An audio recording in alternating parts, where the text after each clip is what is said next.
The forest was said to whisper to those who entered. Legends spoke of an ancient curse that befell anyone who dared to wander its paths. The trees, tall and shadowy, seemed to lean in, as if listening to the secrets of the intruders. The mist that hung in the air was thick, almost tangible, wrapping around like a shroud. And they never returned.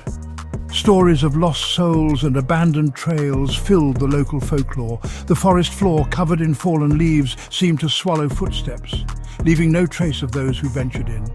Overgrown clearings hinted at a time when the forest was less menacing. But now it was a place of dread.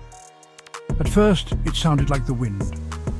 The rustling of leaves and the swaying of branches could easily be mistaken for natural sounds. But there was an underlying tone, a whisper that seemed to carry words.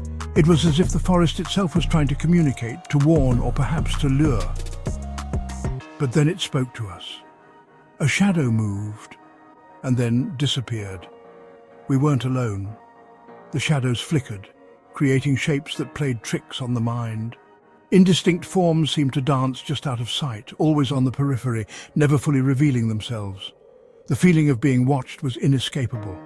The forest was alive and it was watching. And then it said, "You're next." Glowing eyes peered from the darkness, adding to the ominous atmosphere. Every rustle, every whisper felt like a prelude to something sinister. The sense of being watched was overwhelming, and the realization that the forest had a voice, a consciousness, was terrifying. It was not just a place, it was a presence, a living entity with intentions of its own.